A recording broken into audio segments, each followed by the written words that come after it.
প্রিয় শিক্ষার্থীবৃন্দ, আশা করি তোমরা সবাই ভালো আছো। নবম দশম শ্রেণীর উচ্চতর গণিত 8.3 অনুশীলনীর দ্বিতীয় পর্বে তোমাদের সবাইকে অভিনন্দন। আজকে আমরা 8.3 অনুশীলনীর 7 নম্বরের মান নির্ণয়ের এই অঙ্কগুলো সমাধান করার চেষ্টা করব। তো ভিডিও শুরুতে তোমাদের জন্য একটা সাজেশন থাকবে। তোমরা যারা ত্রিকোণমিতিক অনুপাত ও চতুর্ভাগ নির্ণয় করতে না পারো, তো আমার এই ত্রিকোণমিতিক অধ্যায়ের প্রথম লেকচারটি দেখে আসবে। সেখানে আমরা বিস্তারিতভাবে আলোচনা করেছি যে কিভাবে ত্রিকোণমিতিক অনুপাত ও চতুর্ভাগ নির্ণয় করতে হয়। আমি এখানে সেই প্রথম ভিডিও লিংক দিয়ে দেব, যাতে তোমরা খুব সহজেই সেই ভিডিওটি খুঁজে পাও। তো আমরা এখন এই 7 নম্বরের মান নির্ণয় অঙ্কগুলো করি। 7 নম্বরে আমরা মাত্র 4টা অঙ্ক সমাধান করার চেষ্টা করব। এখানে আমরা ত্রিকোণমিতিক চতুর্ভাগটি এঁকেছি। প্রথম চতুর্ভাগে সবগুলো পজিটিভ, ত্রিকোণমিতির 6টা অনুপাতই পজিটিভ। দ্বিতীয় চতুর্ভাগে সাইন এবং কস হচ্ছে পজিটিভ, বাকি সব অনুপাতগুলো নেগেটিভ।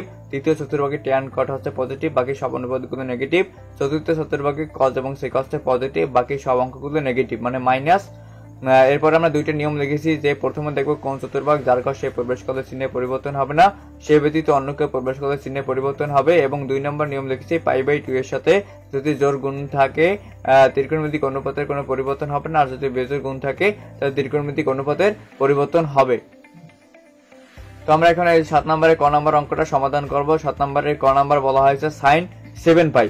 এখন এই 7π কে আমরা কি লিখতে পারি? আমরা 14π/2 কিন্তু একটা লিখতে পারি, কারণ এই 14 কে যদি আমরা 2 দ্বারা কাটি তাহলে কত হবে? 7π আসবে। তো আমরা লিখি sin 14π/2 লিখি, তাহলে এই 14 কে 2 দ্বারা কাটলে কিন্তু আমরা 7π পাই। এবার আমরা কি করব? π/2 এর একটা গুণিতক আকারে লিখবো। আমরা লিখি sin 14 × π/2 -0 মানে -θ।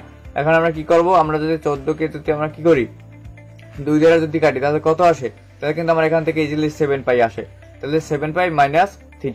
এরপর আমরা 1 নম্বর নিয়মটা দেখবো। প্রথমে দেখবো কোন চতুর্ভাগ যার ঘর সে প্রবেশ করলে চিহ্নের পরিবর্তন হবে না, আর সে অতীতে যদি অন্য কেউ প্রবেশ করে তাহলে কি হবে? চিহ্নের পরিবর্তন হবে। তো আমরা দেখি কোন ঘরে প্রবেশ করে। π/2 এর সাথে যেহেতু 14 গুণ আছে, তাহলে 14 বার অতিক্রম করবে। 1 নম্বর 1 2 3 4 5 6 7 8 9 10 11 12 13 14।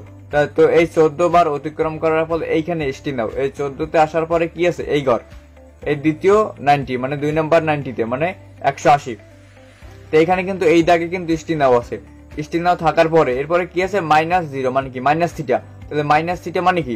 পেছনে, আর +θ মানে কি? সামনে। মানে এটা কি করবে? ঘড়ি কাঁটার বিপরীত দিকে অবস্থান করবে, ঘুরবে, ঘড়ি কাঁটার বিপরীত দিকে ঘুরবে। তো এখানে 14 বার অতিক্রম করার ফলে এইখানে এই দাগ বরাবর আসে স্টিল নাও এখানে। এরপর যেতে -θ মানে পেছনে ঘর। তা পেছনে ঘরে কি? প্রথম চতুর্ভাগ। তাহলে প্রথম চতুর্ভাগে কি? সাইন এবং কসেক হচ্ছে প্লাস। প্রথম চতুর্ভাগে সাইন এবং কোসেক হচ্ছে প্লাস, বাকি সব অনুপাতগুলো মাইনাস। তাহলে যেহেতু সাইন এবং কোসেক হচ্ছে প্লাস, তার মানে এখানে কি আছে? সাইন আছে, তার মানে এটা চিহ্নের কোনো পরিবর্তন হবে না। তা এখন আমরা 2 নম্বর নিয়মটা দেখবো যে π/2 এর সাথে কি গুণ আছে। যদি জোড় গুণ থাকে তাহলে ত্রিকোণমিতিক অনুপাতের পরিবর্তন হবে না, আর যদি বেজোড় গুণ থাকে তাহলে ত্রিকোণমিতিক অনুপাতের পরিবর্তন হবে। এখন আমরা দেখি π/2 এর সাথে 14 গুণ আছে, তার মানে জোড় গুণ আছে, তাহলে ত্রিকোণমিতিক অনুপাতের পরিবর্তন হবে না, সাইনই থাকবে। তো সাইন থাকার ফলে এরপরে কি আসবে? 14 × π/2 এটা পিছনে চলে যাবে। এরপরে থাকবে কি? শুধু 0 ডিগ্রি থাকবে। এরপরে সাইন 0 ডিগ্রি মান আমরা জানি 0। এখান থেকে সাইন 0 ডিগ্রি মান কত জানি আমরা? 0। তাহলে এখান থেকে আমার 0 বের করা হলো। খ নাম্বার বলা হয়েছে কি? cos 11π/2। এখন আমরা এটাকে কি করব? π/2 এর একটা গুণিতক আকারে নেব। আমরা এটাকে π/2 এর একটা গুণিতক আকারে যদি নিই তাহলে আমরা লিখতে পারি cos 11 × π/2 cos 11 × π/2 θ মানে +0। তাহলে আমরা এখান থেকে কি আছে? 11 যেহেতু উপরের সংখ্যা, পাই উপরের সংখ্যা, তাহলে পাই এর সাথে যদি 11 গুণ করা তাহলে 11π/2 আসে।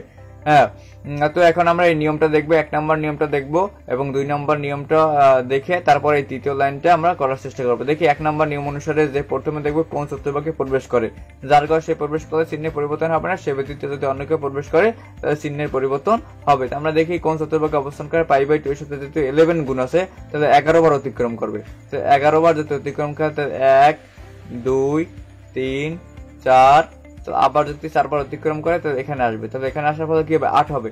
8 এরপরে 9 10 11।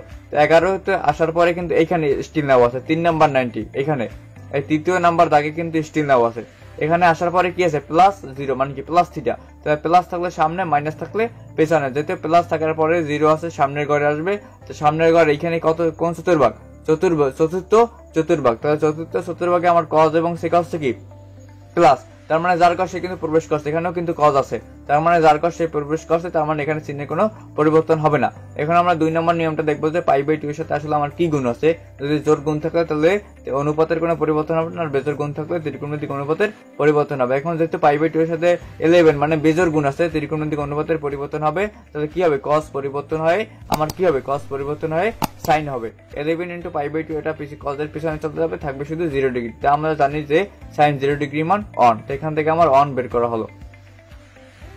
এখন আমরা ঘ নাম্বার অঙ্কটা মান নির্ণয় করার চেষ্টা করবো। এখানে ঘ নাম্বারে বলা হয়েছে যে tan মাইনাস 23 পাই বাই 6। তো আমরা একটা সূত্র জানি যে tan নেগেটিভ থিটা সমান নেগেটিভ tan থিটা, মানে tan মাইনাস থিটা সমান মাইনাস tan থিটা। সেই সূত্র অনুসারে আমরা মাইনাস চিহ্নটা প্রথমে নিয়ে আসলাম, এরপরে কি লিখলাম tan 23 পাই বাই 6 লিখলাম। এরপরে আমরা কি করব, আমরা পাই বাই 6 আকারে ভাঙবো, এই অঙ্কটাকে কি করব আমরা পাই বাই 6 আকারে ভাঙবো। তো আমরা লিখলাম মাইনাস tan, এবার কি লিখলাম আমরা পাই বাই 6 আকারে যেতে ভাঙবো, তাই পাই বাই 6 লিখি। পাই বাই 6 লেখার পরে আমরা এটার সাথে কি করব মাইনাস 4 পাই করব, এটার সাথে আমরা মাইনাস 4 পাই করব। এরপর যদি আমরা এটা ক্যালকুলেশন করি, মানে এটা যদি আমরা লসাগু করি, তাহলে লসাগু করার ফলে এখানে লসাগু কত হবে 6 হবে। তা 6 কি হবে 6 4 এর সাথে গুণ করার ফলে 4 6 24 পাই হবে, মাইনাস 6 6 এর ভিতরে যাবে একবার, থাকবে 1 পাই। তো 24 পাই থেকে যদি 1 পাই বিয়োগ করা হয়, তাহলে এখানে কত থাকবে 23 মানে 23 পাই বাই 6 কিন্তু এখানে ক্যালকুলেশন করার ফলে আসে, উপরের লাইনটাই আসে। এরপরে আমরা কি করব, চতুর্থ নম্বর লাইনে কি করব আমরা পাই বাই 2 এর একটা গুণিতক আকারে নেব। আমরা কি করব পাই বাই 2 এর একটা গুণিতক আকারে নেব। তো আমরা পাই বাই 2 এর একটা গুণিতক আকারে নিলাম, মাইনাস tan পাই বাই 2 এর সাথে আমরা কি করলাম 8 গুণিতক আকারে নিলাম। এরপর আমরা দেখলাম মাইনাস পাই বাই 6। আমরা যদি 8 গুণিতক আকারে নেওয়ার পরে আমরা 8 কে কিন্তু যদি 2 দ্বারা কাটি তাহলে কত হয় 4 হয়, 4 হয়, তাহলে 4 পাই কিন্তু এখান থেকে আসে। তাই 4 পাই মাইনাস পাই বাই 6 এই উপরের লাইনটি কিন্তু আবার এখান থেকে আসে। এখন আমরা মানে 4 নম্বর লাইনে আমরা কি করলাম পাই বাই 2 এর একটা গুণিতক আকারে নিলাম। এখন আমরা কি করব 1 নম্বর এবং 2 নম্বর নিয়ম থেকে 5 নম্বর লাইনটা আমরা করার চেষ্টা করব। তাহলে 1 নম্বর লাইনটা আগে 1 নম্বর নিয়মটা আগে আমরা দেখি। 1 নম্বর নিয়মটা হচ্ছে প্রথমে দেখব কোন চতুর্ভাগ যার ঘর সেই প্রবেশ করলে চিহ্নের পরিবর্তন হবে না, সে ব্যতীত অন্য কেউ প্রবেশ করলে চিহ্নের পরিবর্তন হবে। তো আমরা দেখি কোন নাম্বার চতুর্ভাগে প্রবেশ করে, যেহেতু পাই বাই 2 এর সাথে কি গুণ আছে 8 গুণ আছে, তাহলে 8 বার অতিক্রম করবে। তাহলে 1 2 3 4 5 6 7 এই 8 বার অতিক্রম করার কিন্তু এই ঘরে মানে 4 নাম্বার 90 মানে 360 ডিগ্রিতে এই 4 নাম্বার 90 তে কিন্তু অবস্থান করে। তাহলে 4 নাম্বার 90 তে অবস্থান করার পরে কি আছে মাইনাস পাই বাই 6 মানে কি মাইনাস থিটা। তাহলে মাইনাস থাকলে কি হবে পেছনের ঘরে, আর প্লাস থাকলে সামনে। 8 বার অতিক্রম করা এখানে এই দাগ বরাবর এই 4 নাম্বার 90 তে অবস্থান করে। এরপর যেহেতু মাইনাস পাই বাই 6 আছে মানে কি মাইনাস থিটা, মানে কি মাইনাস থিটা। তাহলে মাইনাস থিটা মানে কি এই পিছনের ঘর, এই পিছনের ঘরটা কোন চতুর্ভাগ চতুর্থ চতুর্ভাগ। তো এই চতুর্থ চতুর্ভাগ কি চতুর্থ চতুর্ভাগে কজ এবং সেক হচ্ছে কি চতুর্থ চতুর্ভাগে কজ এবং সেক হচ্ছে প্লাস, বাকি সব অনুপাতগুলো মাইনাস। তাহলে বাকি অনুপাতগুলোর ভিতরে তো tan আছে, তাহলে tan থাকার কারণে যেহেতু বাকি অনুপাতগুলো মাইনাস, তাহলে tan কি হবে মাইনাস হবে, সেই জন্য আমরা একটা মাইনাস চিহ্ন দিলাম, এটা মাইনাস চিহ্ন দিলাম। এরপরে কি করলাম এখন আমরা দেখবো 2 নম্বর নিয়ম যে পাই বাই 2 এর সাথে জোড় গুণ থাকলে পরিবর্তন হবে, ত্রিকোণমিতিক অনুপাতের কোনো পরিবর্তন হবে না, আর বেজোড় গুণ থাকলে ত্রিকোণমিতিক অনুপাতের পরিবর্তন হবে। আসলে আমরা দেখি পাই বাই 2 এর সাথে জোড় গুণ আছে না বেজোড় গুণ আছে। আমার এখানে কিন্তু পাই বাই 2 এর সাথে 8 গুণ আছে, তাহলে 8 কি অবশ্যই আমার জোড়। তাহলে পাই বাই 2 এর সাথে যদি জোড় গুণ থাকে তাহলে ত্রিকোণমিতিক অনুপাতের কি হবে না পরিবর্তন হবে না। তাহলে মাইনাস এই মাইনাসটা হচ্ছে এই মাইনাস tan থাকবে 8 ইনটু পাই বাই 2, এটা পিছনে চলে যাবে, থাকবে শুধু পাই বাই 6। তাহলে এই মাইনাসটা আসলো কিসের জন্য, এই মাইনাসটা আসলো যে যার ঘর সে প্রবেশ করে না, যার ঘর সে প্রবেশ না করার কারণে কি হচ্ছে 1 নাম্বার নিয়ম অনুযায়ী এখানে একটা মাইনাস চিহ্ন আছে। তাহলে মাইনাস মাইনাসে প্লাস tan পাই বাই 6। তাহলে আমরা জানি যে tan পাই বাই 6 সমান কি 1/√3। তাহলে এটা আমার নির্ণয় অ্যান্সার। এখান থেকে আমরা সর্বশেষ এই অঙ্কটি করবো, সেটা হচ্ছে 6 নাম্বার অঙ্ক। এই 4টা অঙ্ক যদি তোমরা খুব ভালোভাবে বুঝতে পারো তাহলে এই অধ্যায় এই 7 নাম্বারের সব অঙ্কগুলো বুঝতে পারবে। তো আমরা 6 নাম্বারে লিখি sec -25 পাই বাই 2। এখানে আছে কিন্তু কি sec নেগেটিভ থিটা আকারে কিন্তু আছে। তো আমরা কি বলছিলাম, আমরা জানি যে এমন একটা গ্রুপ আছে সেই গ্রুপে যে কখন নেগেটিভ থাকলে এরা সবসময় পজিটিভ হবে, সেই গ্রুপের একটা হচ্ছে sec। তাহলে sec নেগেটিভ থিটা সমান কি সবসময় এরা পজিটিভ sec থিটা হবে, মানে sec নেগেটিভ থিটা সমান কি এরা সবসময় পজিটিভ sec থিটা হবে। তা sec -25 পাই বাই 2 এটা যেহেতু ওই সূত্র অনুসারে sec থিটা, সেই অনুসারে কি হবে সেক থিটা। তাহলে সেক নেগেটিভ থিটা সমান আমার সূত্র অনুসারে কি হবে পজিটিভ সেক থিটা হবে। তাহলে পজিটিভ, সেই জন্য মাইনাস চিহ্নটা চলে যাবে, থাকবে শুধু সেক 25π/2। এখন কি করবো আমরা π/2 এর একটা গণিতীয় আকারে আমরা নেব। তাহলে আমরা লিখলাম সেক 25 ইন্টু π/2 প্লাস থিটা মানে প্লাস 0 ডিগ্রি। তাহলে π/25 আমরা গণিতীয় আকারে নিলাম। এরপরে যদি আমরা গুণ করি, যেহেতু 25 উপরে আছে, 25 এর সাথে পাই যদি আমরা গুণ করি তাহলে কি হবে 25π/2 কিন্তু ইজিলি আমার চলে আসে। তো উপরের লাইনটি কিন্তু এখান থেকে ক্যালকুলেশন করলে চলে আসে। এরপর আমরা প্লাস 0, 0 তো 0ই, এটা যোগ করলে তো আবার এটাই চলে আসবে।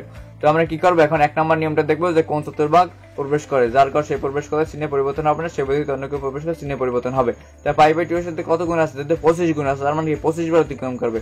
তাহলে একবার যদি ঘুরে আসে, আমরা দেখি যে π/2 এর সাথে কত গুণ আছে, π/2 এর সাথে 25 গুণ আছে, তার মানে 25 বার অতিক্রম করবে।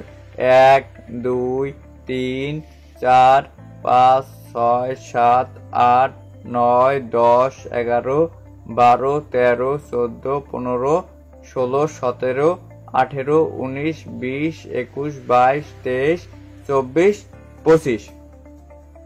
তো এই 25 থাকার পরে এরপর কি আছে এখানে -0 আছে, তার মানে কি মাইনাস থিটা মানে কি পেছনের ঘরে। তাই পেছনের ঘরটা কোন ঘর, পেছনের ঘরটা হচ্ছে প্রথম চতুর্ভাগ। তাহলে প্রথম চতুর্ভাগটা কি, প্রথম চতুর্ভাগ কিন্তু আমার এখানে সবগুলো positive, sine cos tan cos sec cosec, এখানে কিন্তু সবগুলো পজিটিভ। তাহলে সবগুলোর ভিতরে কি আমার কিন্তু সেক আছে, তার মানে এটা পজিটিভ হবে, চিহ্নে কোনো পরিবর্তন হবে না। এখন আমরা 2 নম্বর নিয়ম অনুসারে দেখবো আসলে জোড় গুণ আছে না বেজোড় গুণ আছে। বেজোড় গুণ থাকলে পরিবর্তন হবে, জোড় গুণ থাকলে পরিবর্তন হবে না। তাহলে যেহেতু π/2 এর সাথে 25 মানে কি বেজোড় গুণ আছে, তাহলে ত্রিকোণমিতিক অনুপাতের পরিবর্তন হবে, সেক পরিবর্তন হয় কি হবে, সেক পরিবর্তন হয় কোসেক হবে। 25 ইন্টু π/2 এটা সেকের পিছনে চলে যাবে, থাকবে শুধু 0। তাই কোসেক 0 ডিগ্রি মানে আমরা কি জানি, এখানে এটা কোনো মান নেই, এটা হচ্ছে অসংজ্ঞায়িত। তো এখান থেকে আমার কি মান নির্ণয় করা হলো। আশা করি তোমরা সবাই এই 7 নম্বরের এই 4টা মান নির্ণয়ের যে অঙ্ক দেওয়া সেটা খুব সুন্দরভাবে বুঝতে পেরেছো। এই অঙ্কগুলো যদি বুঝতে পারো তাহলে মান নির্ণয়ের যত অঙ্ক আছে তোমরা সবগুলো সমাধান করতে পারবে। ধন্যবাদ সবাইকে।